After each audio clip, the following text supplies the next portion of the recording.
Buongiorno, welcome to 3E. Italian A2.5, Italiano A2.5. Daily interactions. Direct and indirect object pronouns. Examples. Mi vedi? Do you see me? Ti conosco. I know you. Lo aiuto ogni giorno. I help him every day. La vedo spesso. I see her often. La chiamo domani. I'll call you, formal, tomorrow. Ci chiami domani? Will you call us tomorrow? Vi invito alla festa. I invite you, plural, to the party. Li incontro al mercato. I'll meet them at the market.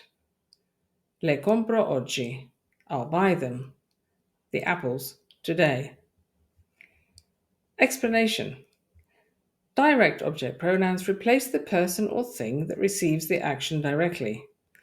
They are placed before the verb in simple tenses and before the auxiliary verb in compound tenses. Me, me. Ti, you, informal singular. La, you, formal singular, always with a capital letter. Lo, him, it, masculine. La, her, it, feminine. Ci, us. Vi, you, plural. Li, them, masculine. Le, them, feminine.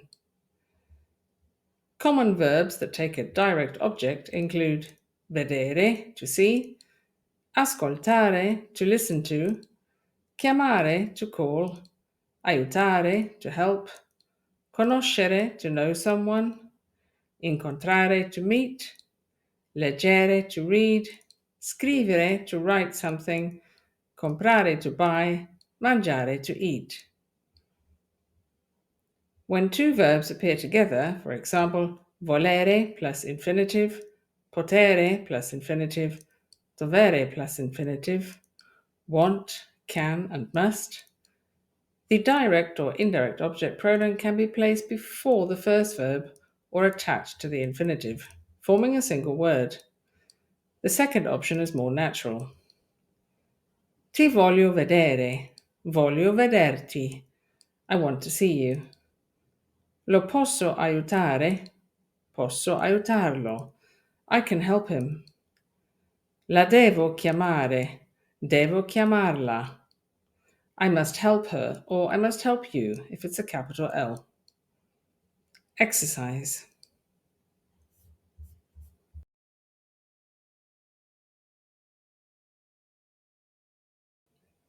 Indirect object pronouns. Examples. Marco mi scrive spesso. Marco writes to me often. Ti telefono domani. I'll call you tomorrow. Gli mando un messaggio. I'm sending him a message. Le do un regalo. I'm giving her a gift. Le offro un caffè. I'm offering you, formal, a coffee. Ci racconta una storia. He tells us a story. Vi mando un'email. I'm sending you, plural, an email. Gli spiego la situazione. I'll explain the situation to them. Remember that the Italian present tense can be used as the present simple, present continuous, or future tense in English. Explanation. Indirect object pronouns replace the person who receives the action indirectly. They usually answer the question to whom or for whom. They appear before the verb or are attached to the infinitive. Here is the list. To keep it simple, we'll say to me, to you, etc. But remember that it can also mean for me, for you, depending on the verb being used. Me, to me. Ti, to you, informal singular.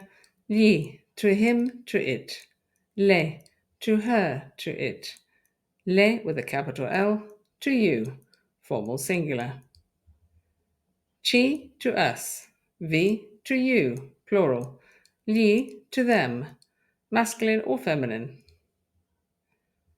Common verbs that take an indirect object include telefonare, to call, dire, to tell, dare, to give, mandare, to send, scrivere, to write to someone, rispondere, to answer, chiedere, to ask, offrire, to offer, insegnare, to teach, piacere, to like. Exercise.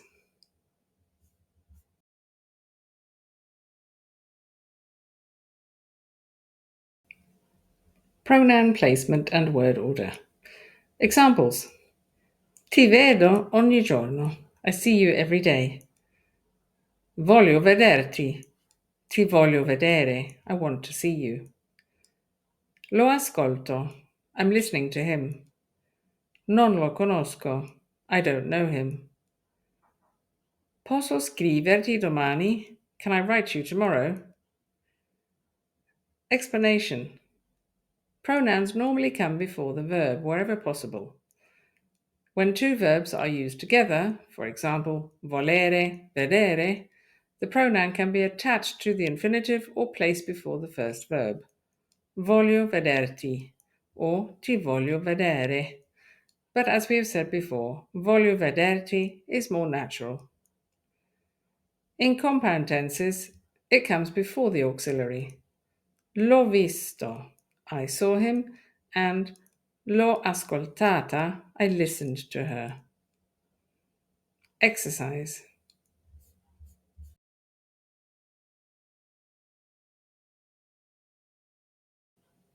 Past tense with direct object pronouns. L'ho, la, li, and le. Examples. Io l'ho visto ieri. I saw him or it yesterday. Tu l'hai invitata. You invited her. Lui li ha comprati stamattina. He bought them, masculine plural, this morning. Lei le ha trovate in cucina. She or you found them, feminine plural, in the kitchen. Noi l'abbiamo mangiata subito. We ate it, feminine singular, immediately. Voi li avete già visti. You, masculine plural, have already seen them. Loro le hanno portate a scuola. They brought them, feminine plural, to school. Explanation. When a direct object pronoun comes before the auxiliary avere in the passato prossimo, lo, l'hai, li o, le o, the past participle must agree in gender and number with the pronoun, not with the subject. L'ho visto, masculine singular. La vista, feminine singular. Li visti, masculine plural. Le viste, feminine plural. This shortening happens because lo, la plus o becomes lo. That's L apostrophe H O. The vowel is dropped. With li and le, there is no apostrophe. They stay the same. Li o and le o. Just remember that with singular nouns there is an apostrophe. With plural nouns there's no apostrophe. You use this structure constantly in daily conversations, talking about things you bought, people you saw, films you watched, places you visited. It makes your Italian much more natural and avoids repeating nouns.